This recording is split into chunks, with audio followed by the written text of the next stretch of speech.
오늘 말씀의 제목은 그 옥합을 깨뜨리며입니다. 우리 한번 따라해 보겠습니다. 그 옥합을 깨뜨리며. 과연 우리가 깨뜨릴 우리의 옥합은 무엇인지 생각해 보는 귀한 시간이 되기를 바랍니다. 여러분에게 이제 남은 시간이 한 주밖에 없다라고 생각하시면 무엇을 하시겠습니까? 아마도 가장 좋은 사람들, 귀한 사람들, 소중한 사람들을 먼저 만나게 될 것입니다. 우리 예수님도 마찬가지입니다. 우리 예수님께서 이제 십자가에 못 박힐 날이 한 주간으로 다가옵니다. 십자가를 지시기 위하여서 예루살렘으로 올라가셨습니다. 그런데 우리 예수님은 그에 앞서 베다니 동네를 찾아가십니다.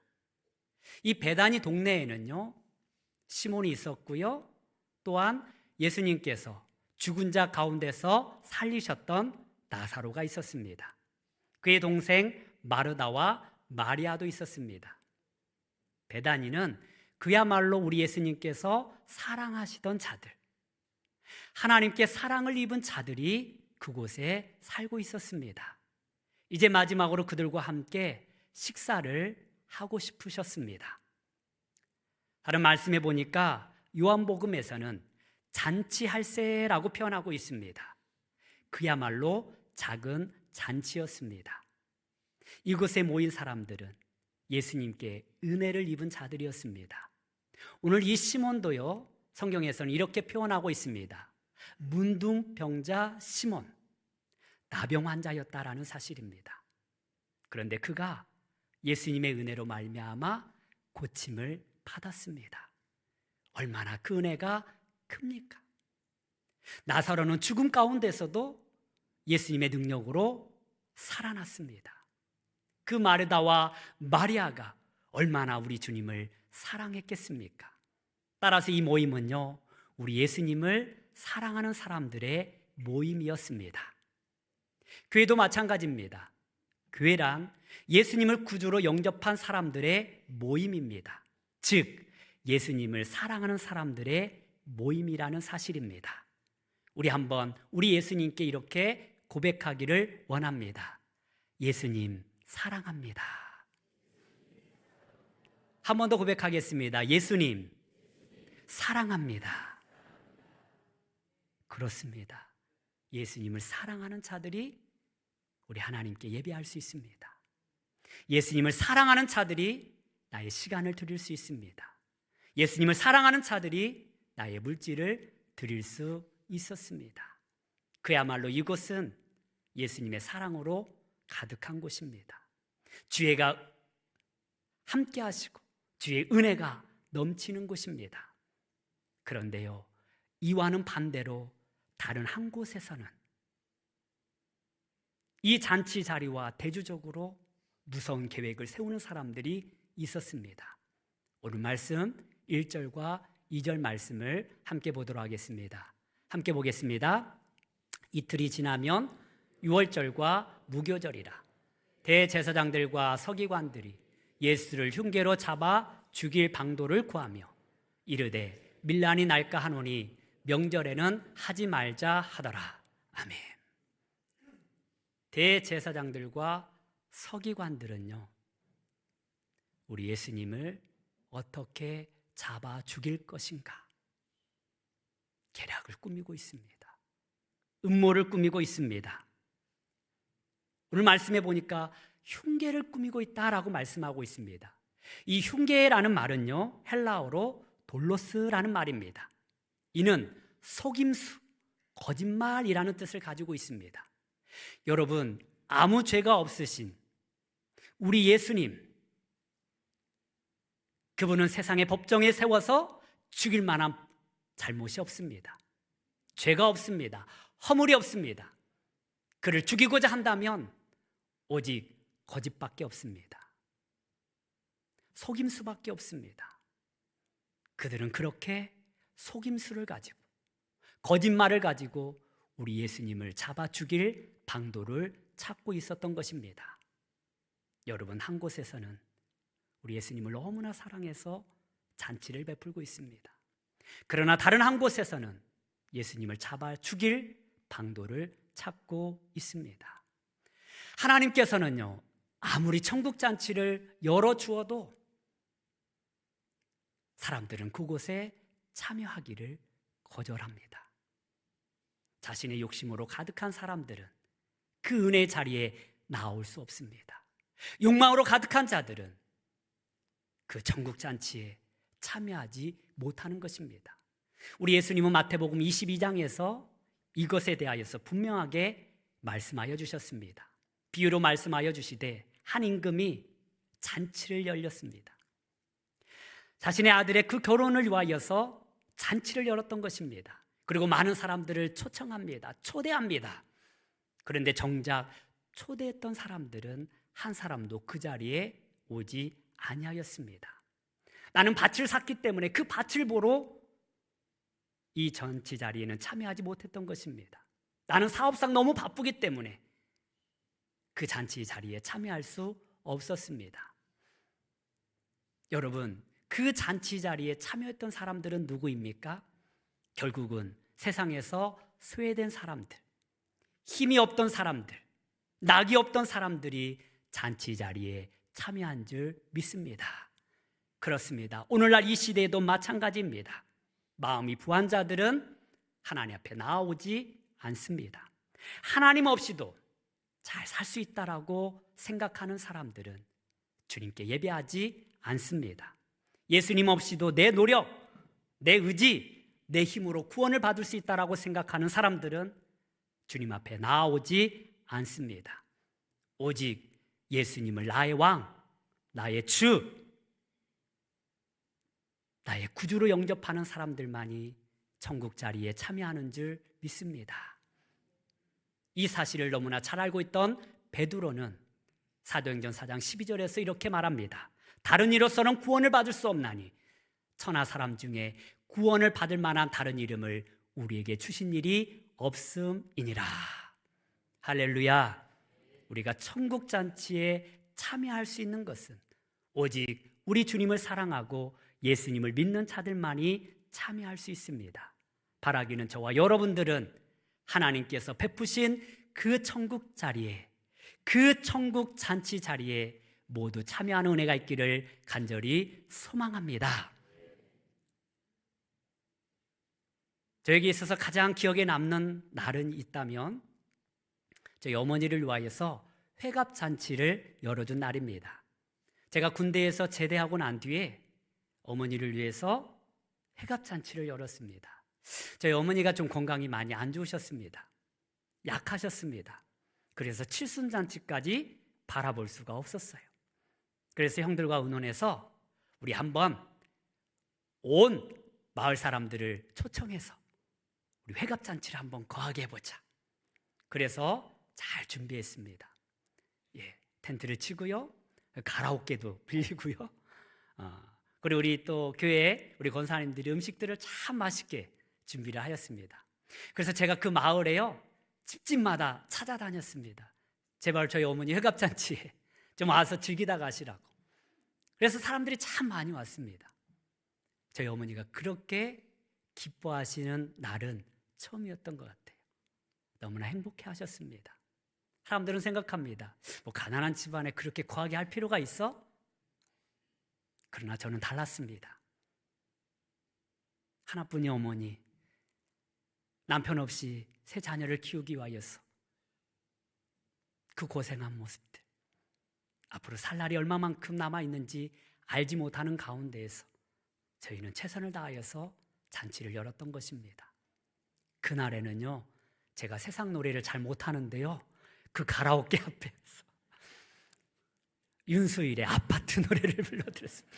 별빛이 흐르는 다리를 건너.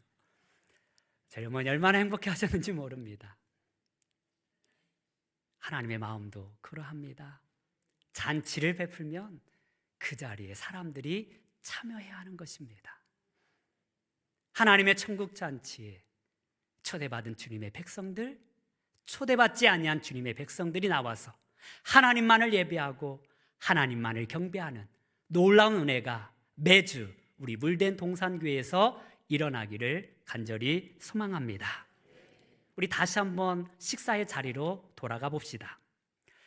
이제 식사의 자리가 거의 끝나갈 무렵, 한 여인이 소중하게 무언가를 하나 들고 옵니다. 그것은 향유가 담긴 옥합이었습니다. 그런데 그 옥합을 깨뜨려서 우리 주님의 머리 위에 쏟아 붓는 것입니다. 우리 3절 말씀 같이 한번 보도록 하겠습니다. 함께 보겠습니다. 예수께서 베다니 나병 환자 시몬의 집에서 식사하실 때에 한 여자가 매우 값진 향유 곧 순전한 나드 한 옥합을 가지고 와서 그 옥합을 깨뜨려 예수의 머리에 부으니. 아멘. 예수님을 위하여서 드렸던 옥합, 그 옥합을요 순전한 나드 한 옥합이라고 말씀하고 있습니다. 이 향유는요 히말라야 산맥에서 나오는 나드 향에서 나오는 나드 나무에서 나오는 귀한 향이었습니다. 인도 지방 그 나오는 곳이 몇 군데 되지 않습니다. 따라서 이 향유는요 매우 값이 비쌌습니다. 오늘 말씀해 보니까 한 300데나리온의 값을 가지고 있었다라고 말씀하고 있습니다. 이 한 데나리온은요 당시 노동자가 하루 일해서 벌 수 있는 돈입니다. 오늘날로 따지면 한 10만 원 정도를 번다고 생각하면 얼마입니까? 3천만 원 정도가 되는 것입니다. 성경학자들은요 이 여인이 평생 도랑 모았던 결혼 지참금이었을 것이라고 생각합니다. 여하튼 이 여인은 부한 여인이 아니었어요. 가난한 여인이었습니다. 자기가 가지고 있는 재산의 전부였을 수도 있습니다. 그런데 그것을 깨뜨려서 예수님의 머리 위에 부어 드렸습니다. 이 놀라운 광경이 벌어진 그것을 보고 예수님의 제자들은 놀랐습니다. 그곳에 있는 사람들이 놀라워합니다.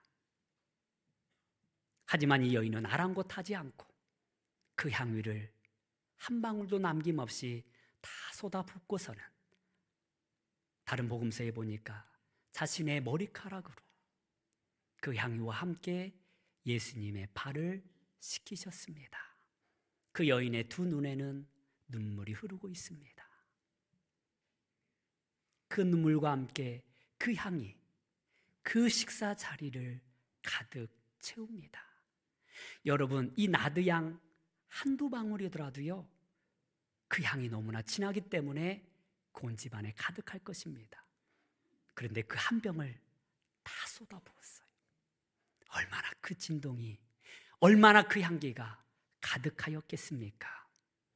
대체 이 여인은 왜 이러한 행동을 하였을까요? 다른 복음서에서는 이 여인의 이름이 마리아였다라고 말씀하고 있습니다. 또 다른 성경은 막달라 마리아였다라고 말씀하고 있습니다. 막달라 마리아가 누구입니까? 7 귀신이 들려서 정말 여자로서, 여성으로서 비참한 삶을 살고 있던 여인이었습니다.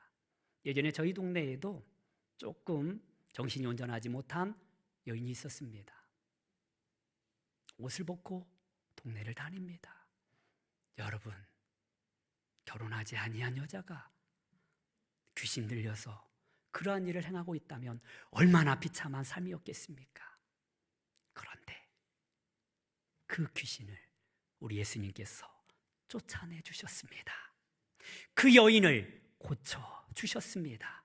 그 여인의 삶을 새롭게 하셨습니다. 그 은혜가 얼마나 컸겠습니까? 자신의 모든 것을 드려도 아깝지 않습니다. 자기가 할 수 있는 최선의 것을 우리 주님을 위하여서 드렸던 것입니다. 다른 목적이 있는 것이 아닙니다. 다른 이유가 있지 않습니다. 오직 예수님을 사랑했기 때문에 그렇게 드릴 수 있었던 것입니다. 저와 여러분들에게도 이러한 사랑이 가득하기를 소망합니다. 사랑 때문에, 주님을 사랑하기 때문에 모든 것을 드려도 아깝지 않을 우리의 마음이 되기를 소망합니다. 그런데 이 일에 대하여서 예수님께서는 이렇게 말씀하십니다. 우리 8절 말씀 함께 보도록 하겠습니다. 8절 말씀입니다. 시작. 그는 힘을 다하여 내 몸에 향유를 부어 내 장례를 미리 준비하였느니라. 아멘. 우리 예수님께서 말씀하시기를 그녀는 힘을 다하여 내 장례를 준비하고 있다라고 말씀하고 있습니다. 우리 예수님께서 죽으실 일에 대하여서는 제자들도 알지 못하였습니다. 그곳에 있는 사람들 아무도 알지 못하였습니다. 오직 예수님만이 알고 있는 사실입니다. 그런데 이 여인은요, 부지 중에 우리 예수님의 장례를 준비하고 있었다라는 사실입니다. 결과적으로 이 일은요, 하나님께서 계획하신 일입니다. 하나님 아버지께서 이 여인을 통하여서 자신의 사랑하는 아들 예수 그리스도의 장례를 준비하고 있는 것입니다. 하나님 아버지의 마음이 느끼십니까? 느껴지십니까? 이 사건 안에는요, 죄인들을 구원하시기 위한 하나님의 계획하심이 담겨져 있습니다. 세상 사람들은 알지 못하더라도 하나님 아버지는 그 아들의 죽음을 이렇게라도 준비하고 있는 것입니다. 스위스에서 실제로 있었던 사고입니다. 어느 한적한 시골, 갑자기 큰 버스가 내리막길을 손살같이 내려옵니다. 브레이크가 고장이 난 것입니다. 도저히 기사는 멈출 수가 없습니다. 그 내리막길을 이제 내려서 어느 곳에 받으면 아마 그 안에 있는 승객들은 다 죽고 말 것입니다. 어떻게 할까? 어떻게 할까? 순간 기사의 눈에 저쪽 너머에 건초더미가 보입니다. 아, 차를 저리로 몰면 이 사람들을 구할 수 있겠구나 하고 그 차에 운전을 잡고 이 건초더미를 향하여서 달려갑니다. 그런데 그 건초더미 앞에 한 어린아이가 손을 흔들면서 버스를 향해서 반갑게 인사를 나누고 있는 것입니다. 버스기사는 순간 생각합니다. 저 아이를 칠 것인가? 아니면 뒤에 있는 승객들을 위하여서 저 건초더미를 향할 것인가? 피할 수도 없습니다. 이 아이를 살릴 것인가? 승객들을 살릴 것인가? 결국 버스기사는요, 이 아이를 희생하기로 마음먹습니다. 그리고 그 아이를 치고 이 버스는 건초더미로 처박히게 됩니다. 정말 다행히 그 뒤에 있는 승객들은 생명을 건질 수가 있었습니다. 그때에 이 버스기사가 피투성이 채 죽음을 맞이한 이 아이를 안고 승객들 앞으로 나옵니다. 사람들은 이 버스기사에게 위로합니다. 이것은 어쩔 수 없는 선택이었어요. 이 아이 때문에 우리가 살 수 있는 것은 당신의 결단이 있었기 때문에 그렇습니다. 그런데 버스기사는 아무 말 없이 그 아이를 끌어안고 눈물을 흘립니다. 이 아이는 버스기사의 하나밖에 없는 아들이었습니다. 아버지를 향하여서 반갑게 손을 흔들고 있는 그 아이를 이 버스기사는 칠 수밖에 없었습니다. 죽일 수밖에 없었습니다. 여러분, 이 아이의 죽음이 있었기 때문에 승객들은 생명을 건질 수가 있었습니다. 그런데요, 2000년 전에 이 같은 사건이 골고다 언덕에서 일어났습니다. 우리 하나님 아버지께서 저와 여러분들을 살리기 위하여서 저 여러분들이 어떻습니까? 죄 가운데 가득한 우리의 모습 아닙니까? 죽어야 마땅할 죄인들 아닙니까? 그럼에도 불구하고 저와 여러분들을 위하여서 우리 하나님은 그 독생자 예수 그리스도를 십자가에 죽도록 내버려 두셨습니다.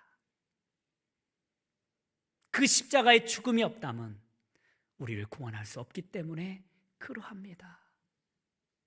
하나님 아버지는 그 죽음의 값을 알고 있었습니다. 죽음의 의미를 알고 있었습니다. 그런데 그 아들이 장례조차 제대로 치르지 못합니다. 로마를 향한 반역죄로서 장례도 치를 수가 없는 상황이었습니다. 그것을 알고 있던 우리 하나님께서 미리 이 여인을 통하여서 그 몸에 향유를 바르고 있습니다. 그 죽음을 준비하고 있습니다. 이 은혜가 있었기에 저와 여러분들은 구원을 받은 줄 믿습니다. 여러분, 이 마리아가 주님의 사랑으로 구원을 받았기에 자신의 모든 것을 아낌없이 드렸습니다. 저와 여러분들을 사랑하신 그 주님께 우리는 무엇으로 드릴 수 있을까요? 이 죽음을 알지 못하였던 어떤 사람들은 화를 내며 서로 이렇게 말합니다. 우리 4절에서 5절 말씀 같이 한번 보도록 하겠습니다. 함께 보겠습니다. 어떤 사람들이 화를 내요 서로 말하되 어찌하여 이 향유를 허비하는가?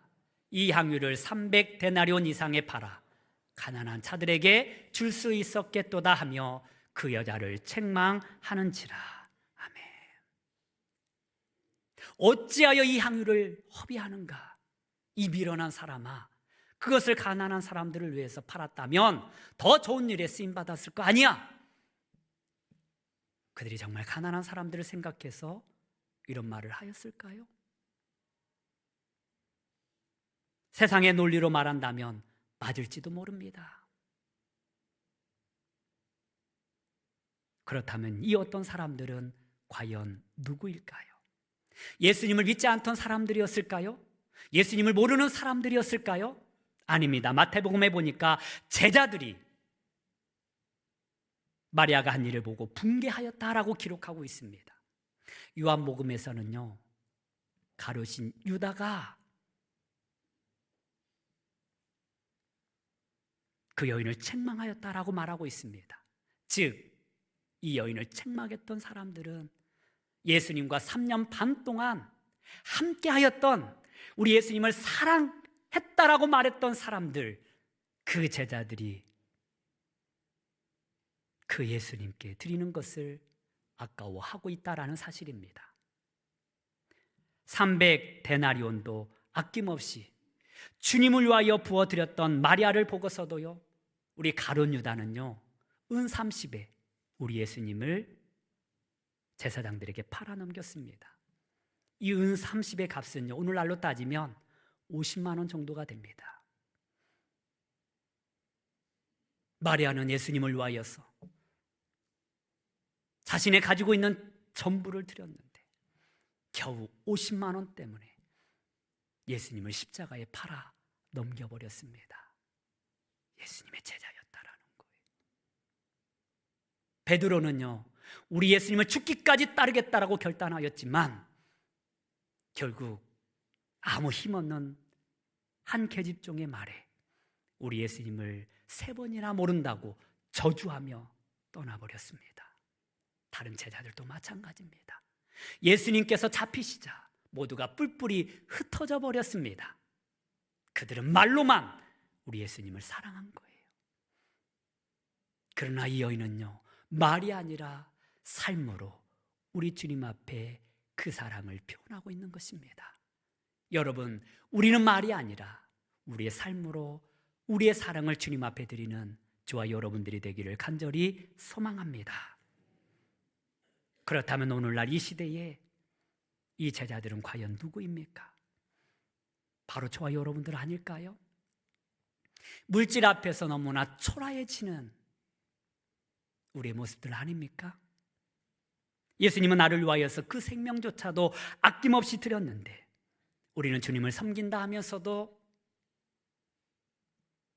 인색했던 우리들입니다. 우리는 다시 한번 이 여인의 헌신과 사랑을 생각해 보아야 합니다. 나도 이처럼 우리 주님을 사랑할 수 있을 것인가? 주님은 나를 위해 모든 것을 내어주셨는데 나는 주님을 위하여서 무엇을 드릴 수 있을 것인가? 주님은 말씀하십니다. 우리 9절 말씀 함께 보도록 하겠습니다. 함께 보겠습니다. 시작.